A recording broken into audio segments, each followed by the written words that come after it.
Morning class, I am Melissa C. Limpio, your math teacher for today. So today I will be going to discuss the introduction to sets. So before we proceed to our lesson, let's read our objective first.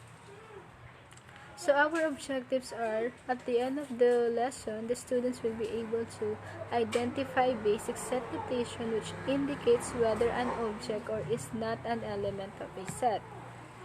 Next is to determine the types of set and to identify the elements, subset, and cardinality of a set. So now proceed to our lesson. So what is a set? A set is a collection of well-defined objects or things.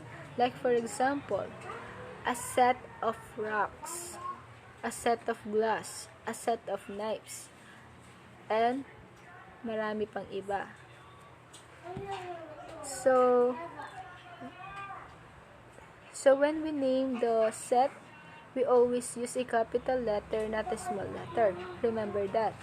When you name a set, you always use the capital letters. So an element is an object contained in a set. So when we talk about an element, we always asking the question, what are the types of set of object? Okay, when you answer that question, you get the elements in a set. So take a look for our first examples. Our first examples are the sets of man-wears. So the elements there is the jacket, t-shirt, and cap, because that object contains in a set of a man-wears. So our next examples is the set of fruits, set of domestic animals, set of wild animals. So what are the elements in a set of fruits?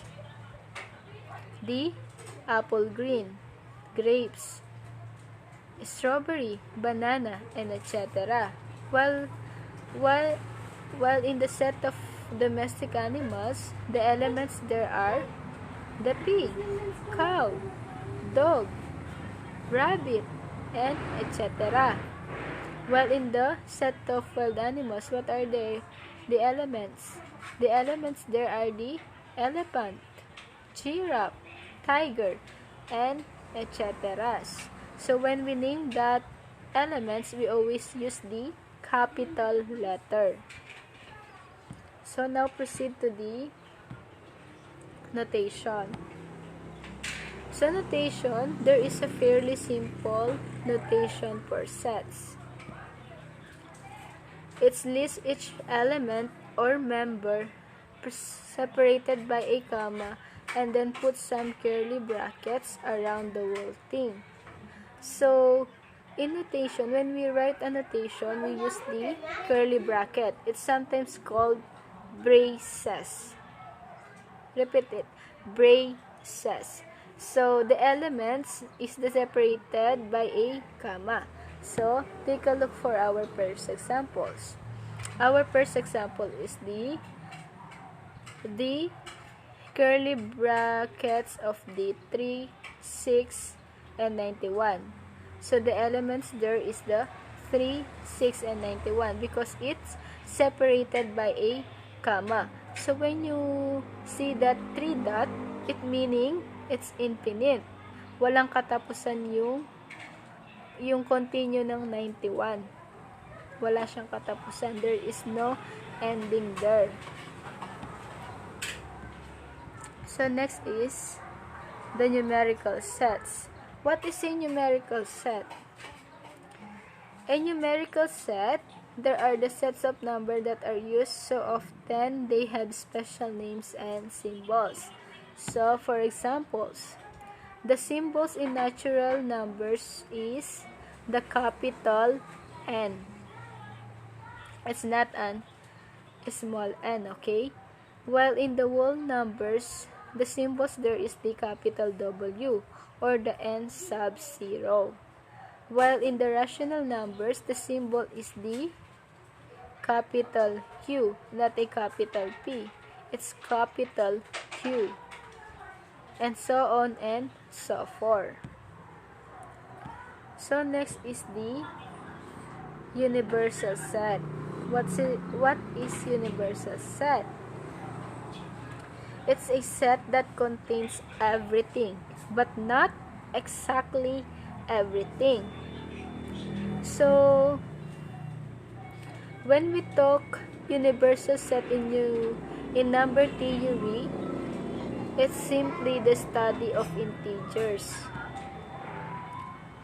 While in calculus, it is almost always the real numbers. And in calculus, the universal set, also known as the real analysis. Remember that? And then in complex analysis, you guess it. The universal set is the complex numbers. So, the difference between universal set in number theory is the study of integers, while in the calculus, it is the real numbers. Okay? The universal set in calculus is the real numbers, while in the number theory, the universal set there is the study of integers. In complex analysis is the complex number. Okay, so next is the some more notation. In standard, it uses capital letters to represent the set and the lowercase letters to represent an elements in the set. So in standard, we follow a rules or a mathematical laws. The rules is in represent the set, we use the capital letter. To represent an element, we use a lowercase letters or a small letter. For example, the capital A is a set and a small a or the lowercase a is an element. Okay? While in a present time, we use something like a small m to represent a set without breaking any mathematical laws. So, the difference in standard to the present time is, in standard we follow rules. We follow a mathematical laws. While in our present time, we not follow or we doesn't follow mathematical laws or rules. We represent a small letter m. So next is equality. What is equality? In mathematics, equality is symbolic expression of the fact that two quantities are equal. Okay, equal. It's equal. For example, A is the set whose numbers are the first four positive whole numbers, while in the B, it's 4, 2, 1, and 3. So, are they the same? Are they equal? Yes, they are equal because in letter A, it contains the elements in letter B. Why? What are the first four positive whole numbers in letter A? They are the number 1, 2, 3, and 4. So, meaning, what the elements in letter A, it contains to the letter B. So, they are the same. They are equal, even though they do not have the same order. Okay?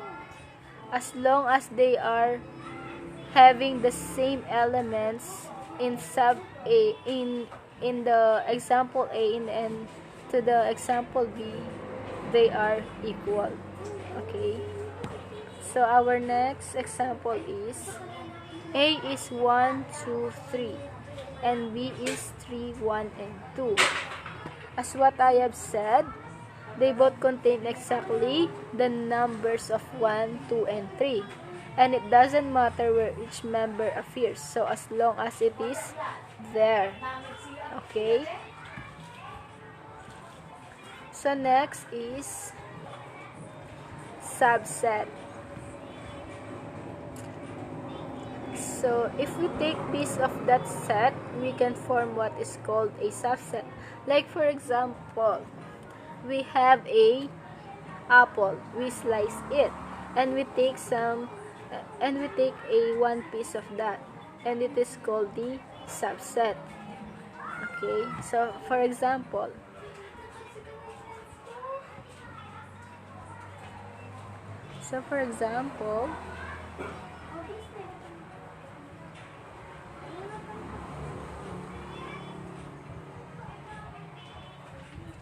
So for example, set P contains 1, 2, 3, and 4.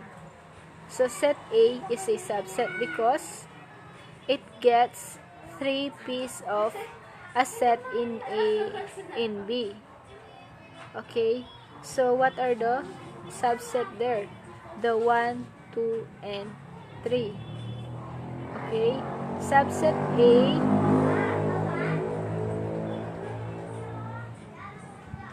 contains 1, 2, and 3 in the set of P 1, 2, 3, and 4. So the next example is set A or set 1 is a subset of set 2. Why? Because it takes piece of set in set 2, the A, B, and C. Okay? So next is proper subset. What is proper subset? A proper subset is where the elements of one are entirely contained within the other and the other set also contains more items. Okay? Meaning, marami na siyang, yung isang set is marami siyang items or marami siyang elements. For examples, the set A 1, 3, and 5, while the set B is the 1, 3, 5, 4, and 2. The C is 2 and 8. So, A is a proper subset of B, and C is not a subset of B. Why? Because the 8 is not belong to the set of B. Okay? So, now proceed to the next is the empty or null set. An empty set is a set with no elements because it's empty. An empty set is also called a null set. And then it is represented by the symbol curly brackets or braces or the slash 0. We use slash 0 in a null set or in a empty set. And then next is, take note of this, that the braces of a slash 0 is not an empty set because it's a set with one element, which is the slash 0. Slash 0, it's one element when the quantity of the curly brackets of slash 0 is a set with one element. So take note that the curly bracket of slash 0 is not an empty set. Okay? It is a set with one element, which is the slash 0. But if written as a curly bracket only, it is an empty set. But if having an curly bracket and slash 0 is not an empty set. It is a set with one element. Remember that. So next is order. Order in set, it means the size of sets. So when we say order, it is the size of sets. Another name for this is the cardinality.